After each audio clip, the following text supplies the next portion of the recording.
মাধ্যমে আগামী ত্রয়োদশ জাতীয় সংসদ নির্বাচনে আগামী ফেব্রুয়ারি মাসে অনুষ্ঠিত হবে।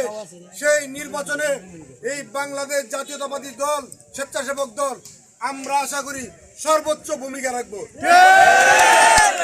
যাই হোক প্রিয় বন্ধুগণ, আমরা আর কিছুদিন পরে এই বৃষ্টি বাদল গেলে আমরা প্রত্যেকটা ওয়ার্ডে এবং প্রত্যেকটা ভোট কেন্দ্রে আমরা স্বেচ্ছাসেবক দলের কেন্দ্র কমিটি গঠন করব, যে কমিটি বিএনপিকে সর্বাত্মক সহযোগিতা করবে নির্বাচনের বৈতরণী পার হওয়ার জন্য।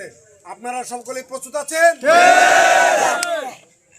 আমি সকলের কাছে আবারও অসীম কৃতজ্ঞতাকে জানাচ্ছি এবং সেই সাথে আগামী দিনের রাজপথে আপনারা সরব থাকবেন। আপনারা যে ইউনিয়নগুলো আর্থিক সহযোগিতা করেছেন, সশরীরে এসেছেন, সেজন্য আমি আবার কৃতজ্ঞতা প্রকাশ করছি। স্বাধীনতা অর্জনের চেয়ে রক্ষা করা কঠিন।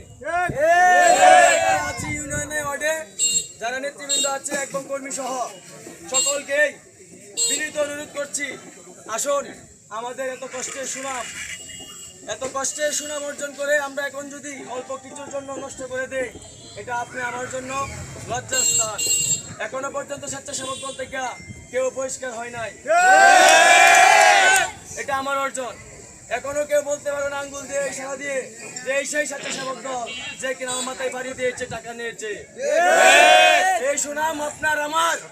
কাজেই আসুন আমরা যারা আছি, সামনে নির্বাচন, আমরা রাতের ভোটে নয় দিনের ভোটে, সঠিক ভোটে কায়সার ভাইকে ব্যাপক ভোটের মাধ্যমে এমপি বানিয়ে মন্ত্রী বানাবো ইনশাল্লাহ।